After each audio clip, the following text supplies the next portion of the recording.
ಈ ಒಂದು ಜಾಗಕ್ಕೆ ಗುರುವಾಯೂರ್ ಎಂಬ ಹೆಸರು ಯಾತಕ್ಕೆ ಬಂತು ಎಂದು ನೋಡುವುದಾದರೆ, ಗುರು ಪ್ಲಸ್ ವಾಯು ಇವರಿಬ್ಬರೂ ಸೇರಿ ಶ್ರೀ ಆದಿಕೇಶವ ಪೆರುಮಾಳ ವಿಗ್ರಹವನ್ನ ಈ ಒಂದು ಜಾಗಕ್ಕೆ ತಲುಪಿಸಿ ಪ್ರತಿಷ್ಠಾಪನೆ ಮಾಡಿದ್ದರು ಎಂಬ ಒಂದು ವಿಶ್ವಾಸವೂ ಸಹ ಇದೆ.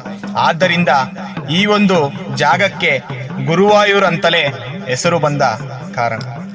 ಇಲ್ಲಿ ದಿನನಿತ್ಯ ಅನೇಕ ಭಕ್ತರು ಮದುವೆ, ತುಲಾಭಾರ ಇತ್ಯಾದಿ ಕ್ರಿಯೆಗಳನ್ನ ನಡೆಸುತ್ತಲೇ ಬರುತ್ತಿರುತ್ತಾರೆ. ಇಲ್ಲಿನ ಒಂದು ಕಲ್ಯಾಣಿಯಲ್ಲಿ ಸ್ನಾನ ಮಾಡುವುದರಿಂದ ಚರ್ಮರೋಗ, ನಾನಾ ರೀತಿಯ ರೋಗ ಮುಕ್ತರಾಗುತ್ತಾರೆ ಎಂಬುದು ಭಕ್ತರ ಒಂದು ನಂಬಿಕೆಯಾಗಿದೆ.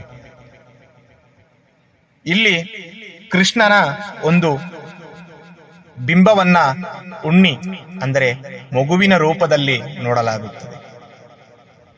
ಹೇಗೋ ಈ ಒಂದು ಗುರುವಾಯೂರ್ ಕ್ಷೇತ್ರವನ್ನ ಸಂಪೂರ್ಣವಾಗಿ ನಮಗೆ ತೋರಿಸಲು ಆಗದೇ ಇರುವ ಕಾರಣ ಅಲ್ಪ ಮಾತ್ರದಲ್ಲಿ ನಾನು ನಿಮಗೆ ಈ ವಿಡಿಯೋ ಮುಖಾಂತರ ಗುರುವಾಯೂರ್ ಕ್ಷೇತ್ರವನ್ನ ತೋರಿಸಿದ್ದೀನಿ.